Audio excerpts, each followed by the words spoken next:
Pathmonk is the AI for website conversions. With increasing online competition, over 98% of website visitors don't convert. The ability to successfully show your value proposition and support visitors in their buying journey separates you from the competition online. Pathmonk qualifies and converts leads on your website by figuring out where they are in the buying journey and influencing them in key decision moments with relevant micro experiences like case studies, intro videos, and much more.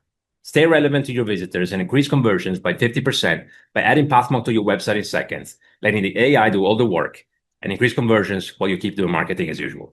Check us out on pathmonk.com. Hey everybody, welcome back to Pathmonk Presents. Today we're joined by Neil Wainwright. He's the CEO of CiraSync. Neil, welcome to the show. Great, thanks for having me. Appreciate it, Rick. Great to have you, Neil. And maybe we get into it right away. Let's not waste any time. Let's talk about CiraSync. Maybe tell us a little bit, what's the heart of what your company does and how would you describe it to someone new? Let's say if you were to meet a friend over coffee, how would you describe it? You want the elevator pitch, which is we work with mid to large size companies and some small in pushing contacts and calendars throughout the organization down to in particular, their mailboxes, their Outlook mailboxes. So we'll take, 100 or 1,000 contacts in your company directory and push them all the way down to everybody's phone. So they have them at their fingertips for caller ID, and all kinds of outreach things that they might want to do by having the contacts on their phones and synced automatically. So as employees join, as they leave, everything gets dynamically updated on everybody's phones. Okay, that's amazing. I mean, something that has to do with time management, it's always important. These days, people are so busy, jumping from a meeting to another, and it's so important to have that sync, right? And have that kind of all available to you and being able to see where you need to be in every device. I have employees in 22 countries. And if I pick up the phone and call them, if my number is not on their phone, they're not answering it. So caller ID and just being able to stay connected to people is really important. And this is a really simple, straightforward thing that we do for thousands of companies, and they just set it up in under an hour a lot of the times, and it just runs automatically. Our biggest challenge is every year when we send them an invoice, the person might have moved on that set it up in the first place, and everybody forgot that it's running. And we have to connect with the right person to say, oh yeah, no, this is what we do. And they go, oh wow, we're going to pay your invoice right away. We love that system. But it's just so automatic that people forget about it, which is wonderful to have as a product. Of course, absolutely. And you just mentioned, there's thousands of companies out there that's using it. Are there any specific businesses or industries where you feel that, this kind of product really shines? And is there a key problem that you help them solve? Well, we serve well over 100 industries in over 45 countries. And in terms of industries, we do a lot of work in construction. We do a lot of work in financial services. We do a lot of work in law. A lot of government agencies use us because we have high security products that are actually not cloud-based. They're on-prem. And then we have our cloud product, which is all the larger enterprises and mid-sized enterprises use. So it's kind of broadly applicable. We have been very focused on the Microsoft ecosystem. So any companies that are using the Microsoft product suite, we're ideal fit for them. And it literally, as I said, we can set them up in an hour. And then they're just overjoyed because it's been such a challenge for IT departments to manage this stuff prior to trying our product. And it's really kind of funny because a lot of times for us, when we're talking to a new custom prospect, they'll say to us, well, we're going to go build it ourselves.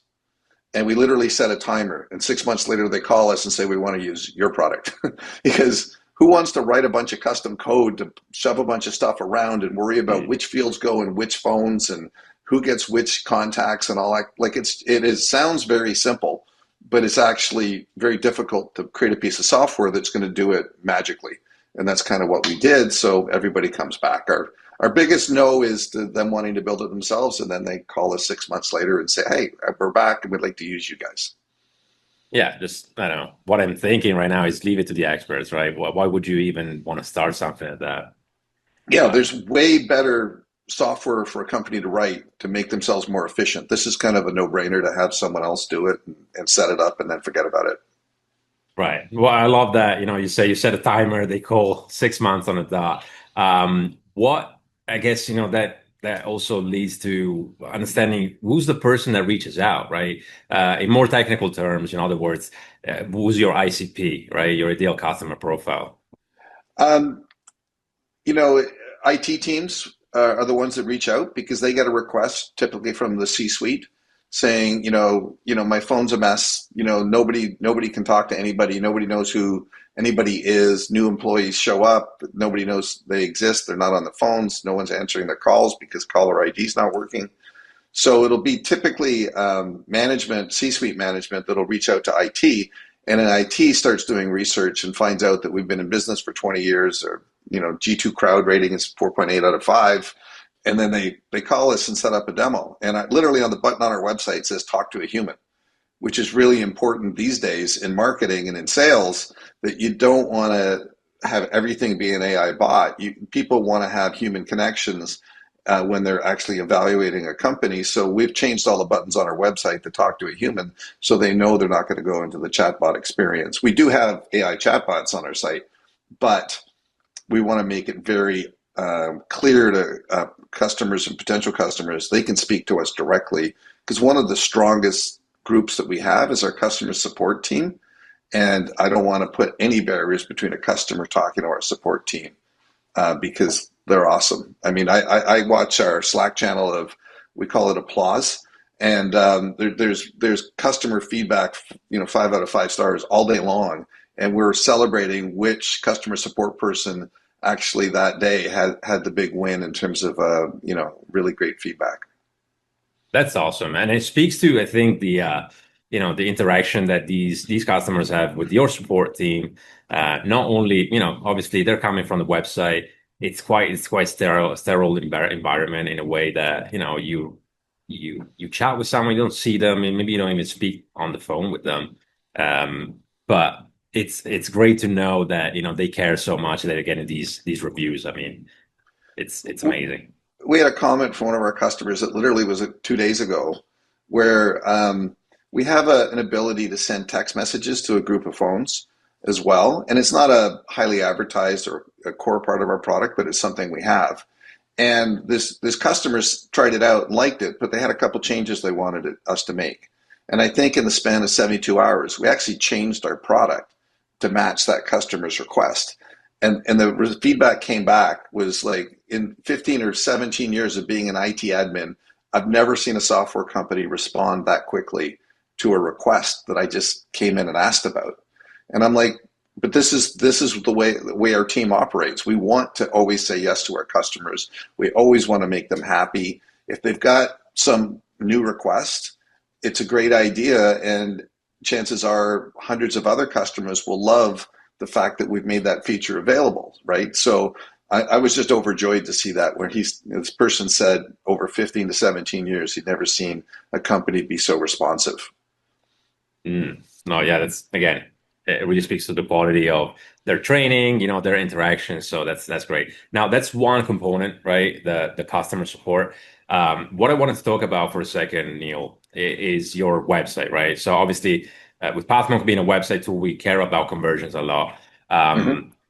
Is there anything from your experience and from the current website that you think actually makes a website convert? Any favorite tools, tactics, or besides, great customer support that have worked wonders for you over time and you observed, let's say, worked? Well, anything that removes friction is really important. I coach and mentor a lot of startups, and by the way, anybody who wants to reach out to me, I'm happy to talk to them about the journey that I've been through over the years. Anything that removes friction is important. I see so many websites these days where they literally say "contact us" and it's a web form, and I'm like, nobody wants to fill out a web form. Just put a calendar link. Calendly is one of them. There's a lot of other ones. Make it so people can book a meeting with you for tomorrow. Don't hide from your customers or hide from your prospects. Then there's the chat tools that are integrated with it. Then there's the conversion tools like Pathmonk, where you want to really optimize the visitor experience, and you want to get them to convert and click. And once they're on your site, you've got them for a few seconds or a few minutes. What can you do to optimize that experience so they're going to actually flip into a lead and eventually an MQL, and then make their way through the whole sales funnel? Okay. I like the focus on simplicity, right? That's the fundamentals. It's anything like a prior business I owned and ran.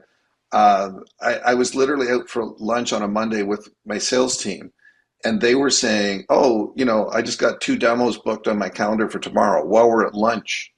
So the friction went from, emails back and forth, a bunch of web forms and all this stuff, to literally customers directly booking, literally for the next day. And this was 10 years ago. And these days it's almost table stakes. You have to do this stuff. You have to remove all the friction. Your website should have a ton of content. Everybody who's buying these days is doing their research before they click talk to a human.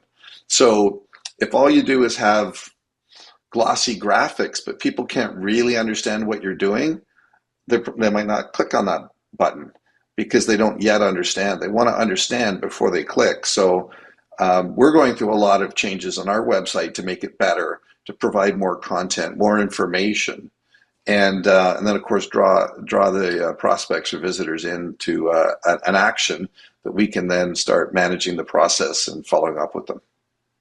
So I'd love to hear that, by the way. And I just want to touch on something that you mentioned just a few seconds ago. You're a mentor. You mentor startups. You mentor founders, right? Maybe we switch gears for a second. We talk about you as a leader. So give us a glimpse into what's a day in the life of Neil. Like, what do you focus on a day to day? I'm sure there's a lot of stuff, but what are the fundamentals? Maybe if you can give us like three things.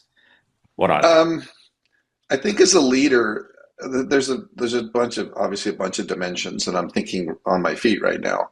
The one thing that I feel I'm pretty good at is I have blended vision. I have one of my eyes lasered 25 years ago to make it farsighted. So I have one eye that's nearsighted, one eye that's farsighted. So I have blended. It's called blended vision. Your brain picks the right eye, the correct eye to whatever you're looking at. So I actually, on a day-to-day basis, I operate the business that way. So I might dive into marketing really deep. I might want to look at all of our data hygiene over the last 12 months and work with the teams to get it, make sure it's really perfect and clean so that we have proper statistics so that we can measure or have a benchmark for our marketing performance, for example. And I'll get right deep into the numbers and everything else. And then because that's my nearsighted stuff, and then I'll step back and I'll start looking at the business as a whole. So I kind of ebb and flow into various parts of the business, blended vision, I guess is what I call it, but I'm going in and out to kind of support the team. The other one is I support the team. I call all of our employees my boss. And literally, they will call me boss and I'll call them boss back. And I have team members in Bosnia and they call me Shefe because that's boss in Bosnian, I guess. I should check it just to make sure it's not something else, and I should know what it is, but I'm pretty sure it's boss. Um, and we've created I think it's really important to create a great culture because, in these times, things are a little, chaotic around the world right now. And there's a lot of external factors that you can't control. And it's really important that you have a strong culture. We have people in 22 countries. So I have to make sure that everybody's supported and cared for. And to the point where I was honored, we did a employee NPS survey earlier in February, and our results were a 92, which, as far as I'm concerned, is a statistical impossibility. But we actually have an employee NPS of 92. Our customer NPS is 72. And just very honored to have had a part in having those results. And it really makes it very easy, or a lot easier, to operate a business when those things are being reported back, because it means we're doing some things right, which means the team can accomplish great things.